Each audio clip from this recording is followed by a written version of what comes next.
Welcome to Creepin' It Real. I am Judah, and depending on when you are watching this, Happy New Year. The new year just happened. The last movie that I posted a review on was At the Earth's Crust, a 1976 film, and I didn't expect that video to do much. Within the YouTube world, it has done very little, but when you look at relativity for me, it did very well for me. I got a lot of interaction from the viewers, and I had a lot of fun with it. Now, some of these viewers brought up that At the Earth's Crust is part of a group of movies, so I looked into that, and one of the first one that people brought up was called Warlords of Atlantis. That's what we're going to be reviewing this week. But I wanted to state that I'm really appreciative of those of you who did reach out and make comments and bring to light my ignorance as far as the author of At the Earth's Crust. I did not realize that he was the guy who wrote Tarzan, so I feel like kind of like a boob right now, not understanding that. Because of that review, my subscribers has now reached 106 subscribers. And I know that's very small, again, within relativity. But I was stuck there for a very long time at just like 60 subscribers. And then I just hit some kind of massive growth spurt, a lot of it propelled by last week's review and my interaction with you guys. And I'm really thrilled about this. And I'm excited to be able to enter 2025 with 100 subscribers. Now, generally, I know not to celebrate these kind of things because when you do, it brings attention to it. And for some reason, there's always someone out there who's all like, oh, he feels like he's getting success. I got to unsubscribe. And so it'll take me below 100 subscribers and then I'll get depressed. So let's hope that doesn't happen. But I want you to know, those of you who have subscribed to me, I don't take that lightly. Thank you so much for in some way saying that you found value in the content that I was putting out. And I don't always see that. This is a fun thing I get to do. And I know a lot of people are not blessed enough to be able to do this kind of a thing. So thank you so much for joining me. And if you continue to enjoy it, potentially sharing and giving me a thumbs up would be nice. Okay, back to the Warlords of Atlantis. So in my research about this, let's just do this trailer. I will be pausing, making comments. Again, it's basically, one, I got some very constructive criticism that I was very grateful for. I was trying to think what movie it was. I think it was Oddity. I was playing the trailer and talking over it, and somebody was like, hey, dumbass, stop talking over that movie because we can't understand you. We can't understand the movie, so stop it. That was very helpful to me. So now I pause, make my comments, and restart. Also, the pausing helps break up the video, potentially stopping a copyright claim. So let's get this going. Back in the dawn of time, a strange traveler came from outer space and plunged beneath the sea.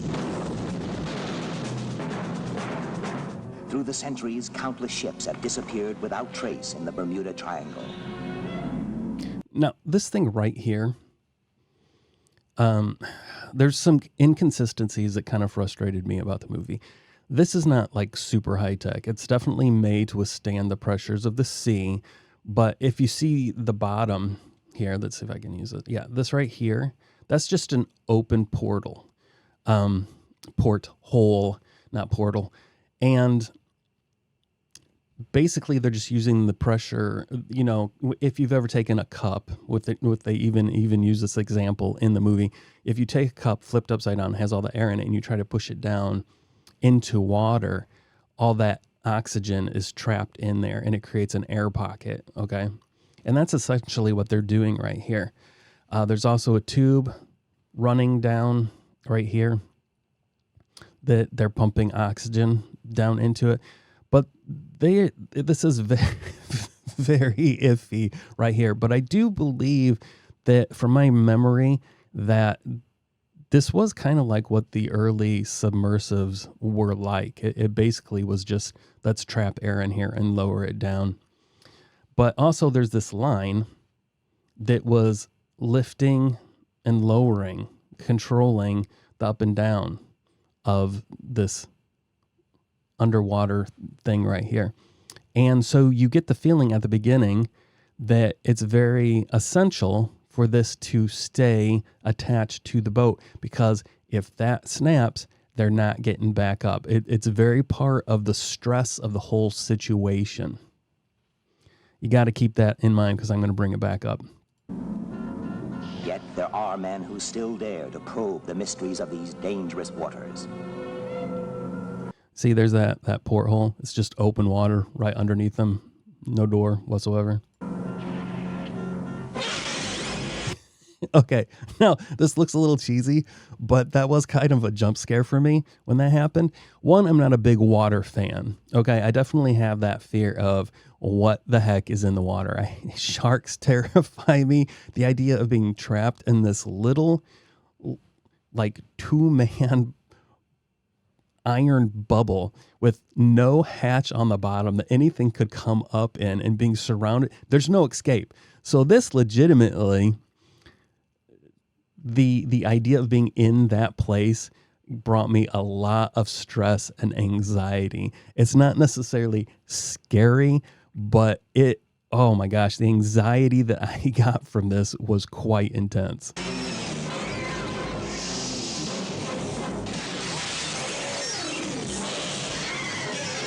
The discovery of a Okay, if you saw he was electrocuting that thing, he just randomly, like, yanked some wires out of the side of this, submarine. That's what I'm going to call it, just for the sake of, clarification.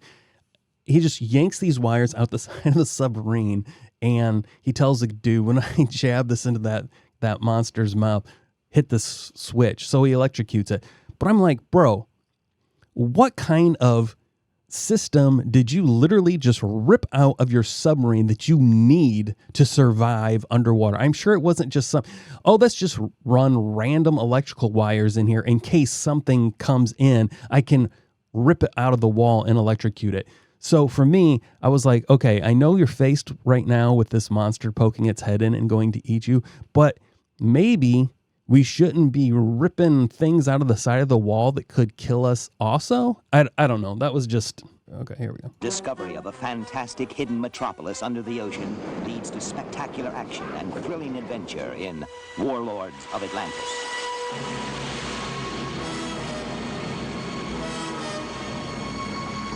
Where are you taking us? To safety. Okay. So also one of the comments, whoever was talking to me about this movie, once again, thank you, made the comment about how the monsters in this movie were significantly better than at the Earth's crust. And I agree. At the Earth's crust, it was very apparent, yes, rubber monsters, still rubber monsters here, but it was like you could tell there's just dudes, in there crouched over or standing up in some kind of a costume. And the costumes were kind of, in a way, a very generic dinosaur type design.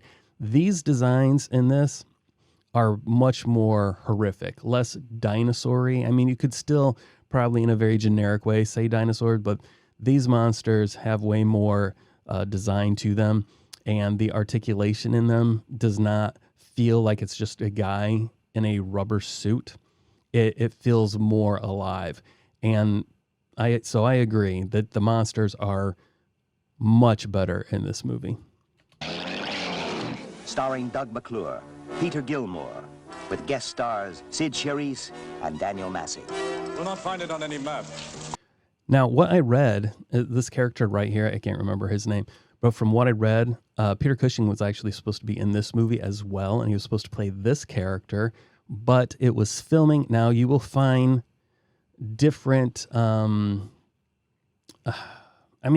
if you look in one place that says, well, Peter Cushing was supposed to be, but he couldn't because of this, or Peter Cushing couldn't because of that. So I'm finding two conflicting stories out there, but based off of the timeline, I believe that the reality was that Peter Cushing could not make this movie because he was being tied up with Star Wars.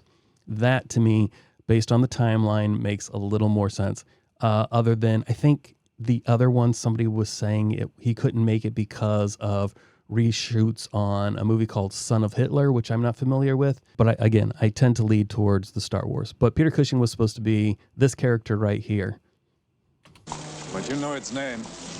Atlantis. They defy an underwater world of tyranny and terror. From our dying planet, we journeyed across space. We brought our cities, our power and ambition. We are a master. This guy, he just looks like a total idiot right now. Just like Pawn at the... So the Atlanteans, are supposed to be, more advanced civilization from some other planet. And I'm like, could you please represent us in a little better way instead of like some ignorant child trying to grab at hologram? Anyway. Space. Can you help us get out of here? We're damned, mister. There's no escape. Let your mind join with us in the greatness of our quest. Serving the power of Atlantis. I love this helmet. I mean, the eye portions are a little beyond me, but this helmet is pretty great. The power of Atlantis.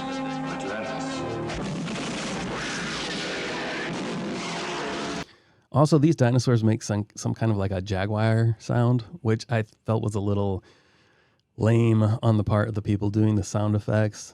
I was like, you know what? I think most people have an idea that that's a jaguar or a leopard. And yeah, I felt they could have done better.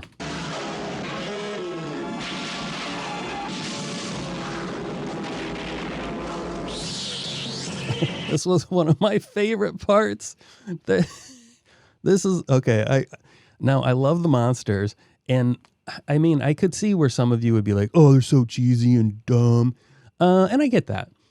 But I said earlier that I thought that from the At the Earth's Crust to this, the creature became so much better. The only point where I was like, "Oh no, I think we downgraded," was when these flying piranhas, which the thought of how they were shooting these things at them just cracks me up. I don't know legitimately how it was done, but I just love the idea of them having like one of those football launchers or maybe a tennis ball launchers, and they're just shoving these rubber fish in there and shooting them at these people. It was such a funny scene, and they would latch on and they're just flopping around while like, it was so great. I loved it. It's so funny. He did not just throw an exploding fish, by the way. That's what it looked like, but that's not what was happening. There was no exploding dinosaurs in this one. A little disappointing, but anything that did explode was because of gunpowder.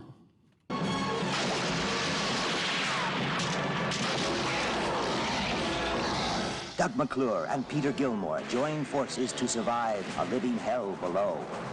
Okay.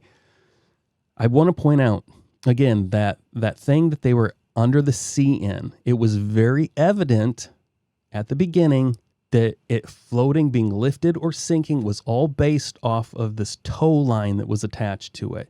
And they sabotaged them by cutting the tow line, which caused them to drop to the bottom. But then suddenly, this thing is floating. There's no... I'm not like a super scientist or understand buoyancy. Okay? I'm not going to pretend I'm the master of buoyancy, but it didn't make sense to me. They cut the line, they sank, they had no way of getting up, but then by the end of the movie, the way they escape, and by the way, this 2-man craft suddenly is fitting 5 guys in this thing. And now all of a sudden they have control and they can make this thing move and they can make it go up. And that's how they escape. It was very, wow. Did you guys see what my camera just did? That was crazy. So it was very frustrating to me. It's like, guys, if you're going to make stuff up for your world, that's fine. Stuff that doesn't track with our world, I get that. That's totally fine. But stick with those laws. Don't change them as the movie goes to get out of sticky situations. If that submarine could go up and down at the end, it should have been able to go up and down at the beginning. Okay. Stir terror above. Okay. Now, that octopus, this is a true story. One, that octopus is amazing.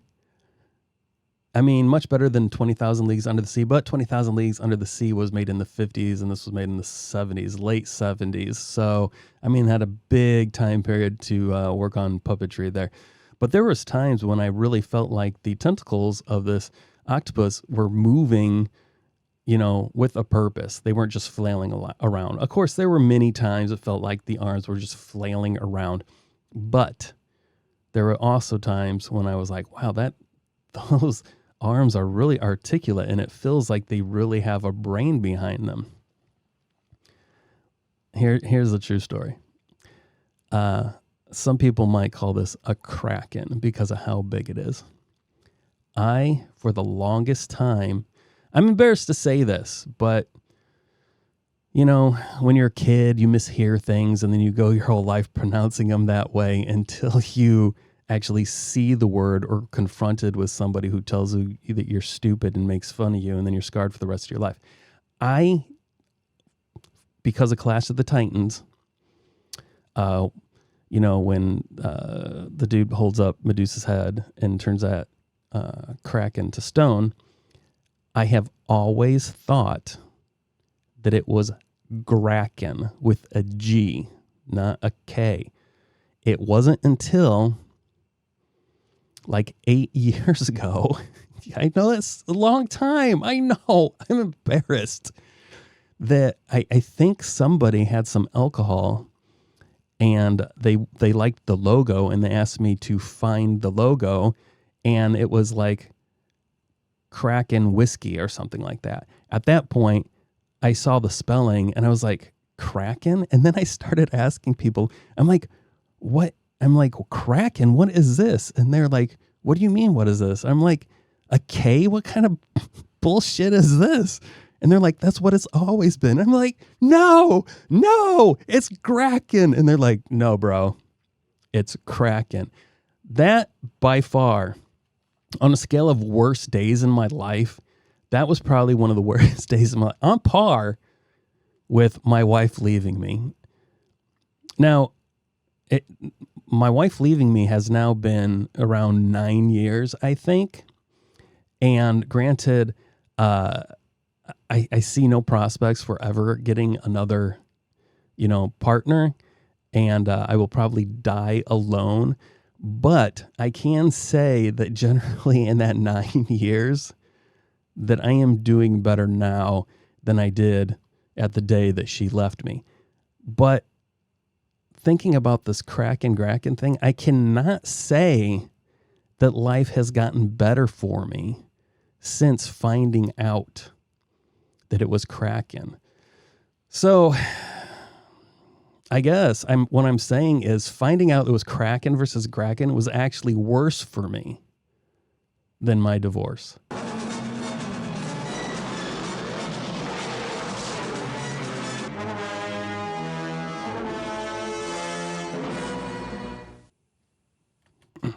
I'm going to take these headphones off. I want to read a little information for you from a Wikipedia. This is to give some clarification on what some of you put in the comment sections. Again, very grateful for all of the insight you had given me. So at the Earth's core the original novel was written by Edgar Rice Burroughs, again, author of Tarzan, which as a child I was a huge fan of Tarzan. But I kind of grew out of that, and it kind of became, I don't know, something that I wasn't really into. So it was brought up to me that there was a series of movies, and it says here The film was a fourth action fantasy collaboration between Kevin Connor, John Dark, and Doug McClure. The first three, The Land Time Forgot, At the Earth's Core, which is the one I reviewed last week, and The People That Time Forgot. Okay, so all of those were written by Edgar Rice Burroughs. Now, here's a little bit of information. As I was watching Warlords of Atlantis, I found a lot of similarities between this Warlords of Atlantis and At the Earth's Core.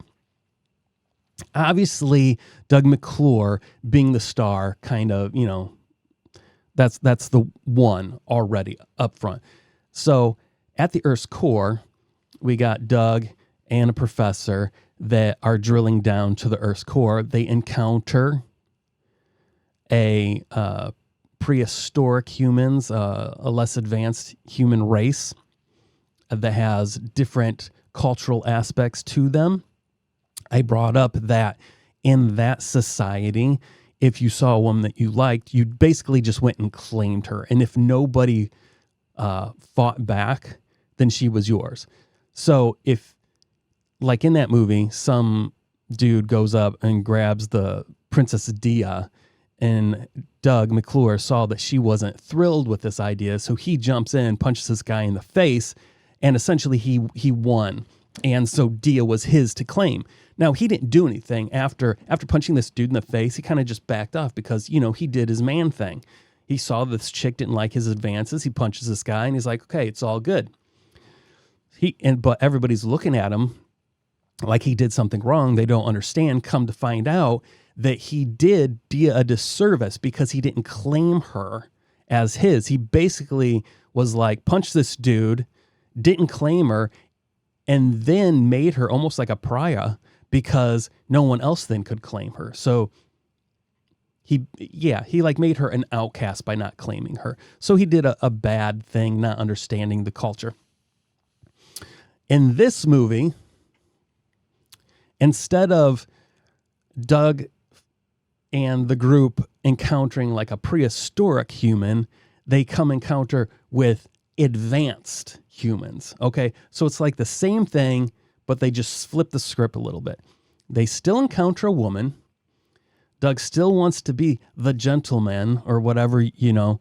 He wants to go up and be chivalrous. He sees this chick carrying 2 buckets of heavy stuff, and he runs over to go help her. Again, not understanding the dynamics of the situation, and once again, gets things in hot water because of him trying to be the White Knight. Okay, so things go south. They get imprisoned, just like At the Earth's Core. So then they're imprisoned. They escape. There's all this running around through tunnels and stuff, just like in At the Earth's Core, Warlords of Atlantis. Very similar, okay? They have to make their escape. Now, I know some of this is very generic, but that's my whole point. It was very just like, you guys made the same movie, you just changed the setting. Okay, they're about to make their actual escape, just like in At the Earth's Core. Dia and Doug McClure, Dia is like, I can't go. I can't. I got to stay with my people. This is my place. Doug's heartbroken. He gets back on the boring machine, goes up to the surface. In this one, we got Doug and we got the chick that he was trying to help. And he's like, come with me. And she's like, nope, this is my place. I got to stay. Once again, breaking apart this obvious, deep-rooted love that occurred only within a 24-hour period. I mean, they were soulmates. They were going to be together forever. They were going to have tons of kids. They're going to have tons of grandkids from just this 24-hour period. But again, poor Doug doesn't get to take his love home with him. So there's a lot of similarities here.